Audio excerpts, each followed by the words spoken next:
जय हिंद दोस्तों, मैं अभिषेक पांडे आप सभी का फिर से स्वागत करता हूं आपकी अपने YouTube चैनल वंदे मातरम 2.0 में। तो आज की इस वीडियो में मैं बात करूंगा एसएससी जीडी की मेडिकल 2025 के बारे में, जो आपका 12 नवंबर से स्टार्टिंग और 9 दिसंबर तक होना है, यानी एक महीने के टाइम की पीरियड में आपका मेडिकल हो जाना है। तो उसमें क्या क्या पॉइंट्स होते हैं, क्या क्या चेकिंग होती है, उसके बारे में मैं बात करने वाला हूँ इस वीडियो में। तो वीडियो के लास्ट तक बने रहिएगा। तो चलिए शुरू करते हैं।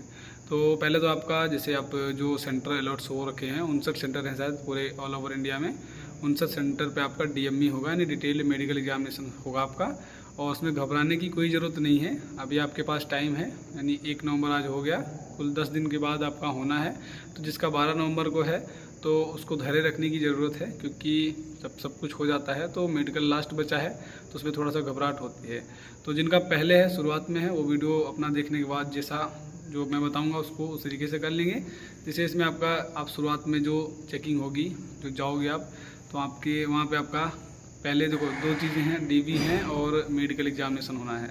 तो हो सकता है पहले डॉक्यूमेंट वेरिफिकेशन करा लें, या हो सकता है पहले वो मेडिकल एग्जामिनेशन करा लें। तो जो होगा वह वैसे के मुताबिक होगा। तो पहले आपका क्या होगा, तो आप जब जाइएगा वहाँ पे तो BMI होगा, यानी बॉडी मास इंडेक्स कहते हैं उसे। पहले आपका वज़न वो मेजर करेंगे, हाइट के हिसाब से आपका वज़न यानी मेंटेन होना चाहिए।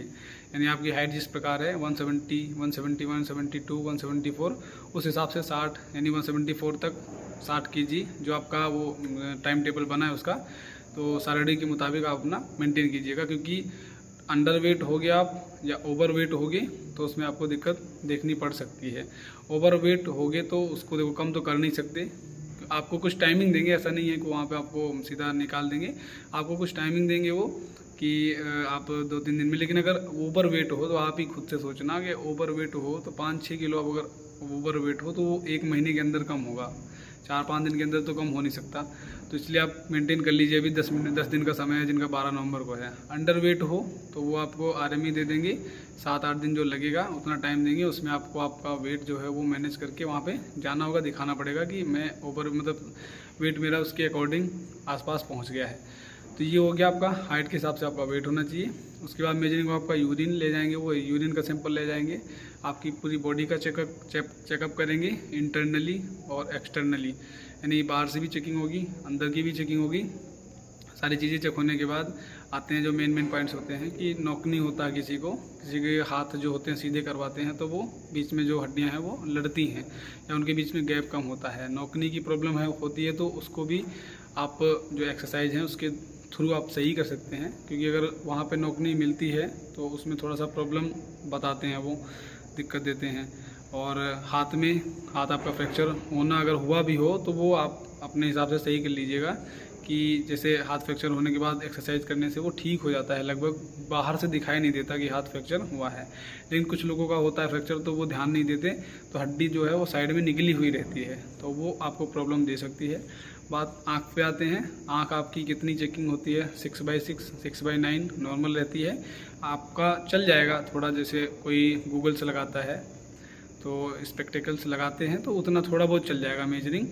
ज़्यादा है तो ऐसा नहीं है, बाद में आपको टाइमिंग देंगे, उस बीच में आप ठीक करवा लो, या उसके पहले ही आपके पास टाइमिंग है। जैसे आपका अगर दिसंबर में है तो 1 महीने का टाइमिंग है, उसमें आप करवा लीजिए। क्योंकि हमारे साथ का एक दोस्त था, उसको मेजर इशू था आँख में, तो उसने ऑपरेशन करवा के वो दूर करवाया था सिलेक्शन लेने के लिए, तो बाद में उसको वहाँ पे ले लिया गया था।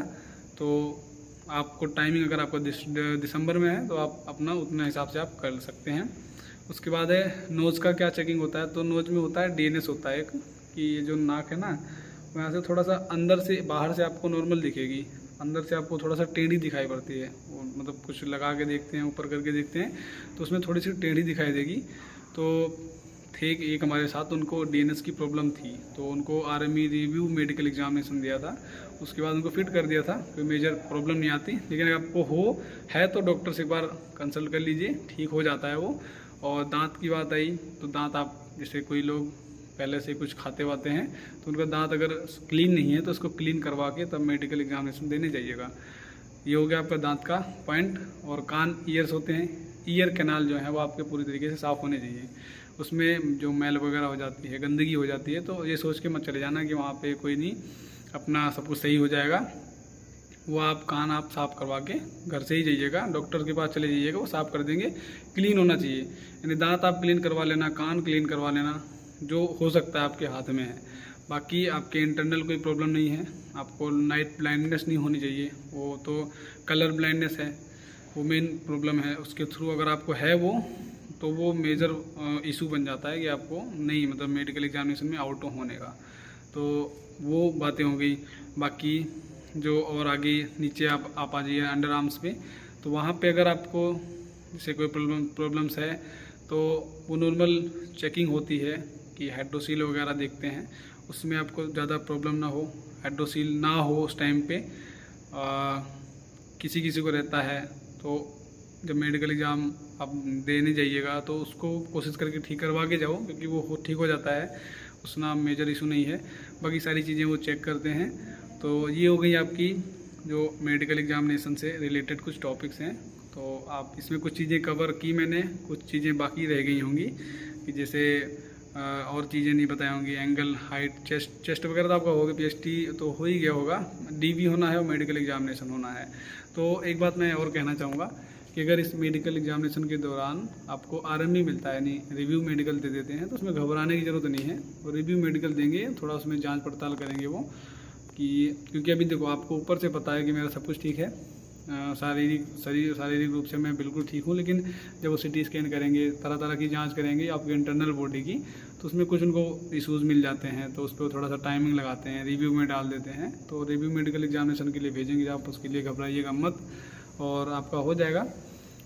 और बेस्ट ऑफ लक मेरी तरफ से आप सभी को, जो आपका एसएससी जीडी मेडिकल एग्जामिनेशन देने जा रहे हैं, और जिनका 12 नवंबर से स्टार्ट है, स्टार्टिंग में ही है, तो कोशिश करके अभी ध्यान दे दीजिए।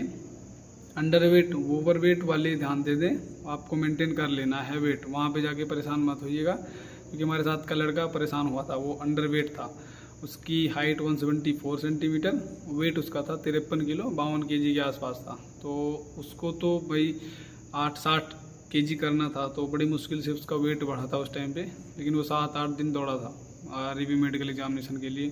तो उसके बीच में उसकी जो मतलब वजन बढ़ा, कैसे बढ़ा उसको पता है, केला वगैरह खाने से नहीं बढ़ता। बाद में किसी अदर वीडियो में बता दूंगा अगर आप चाहोगे तो, कि क्या करना, कैसे करना है। बाकी इस वीडियो को यहीं तक रखते नहीं, ज़्यादा लंबी वीडियो हो जाएगी।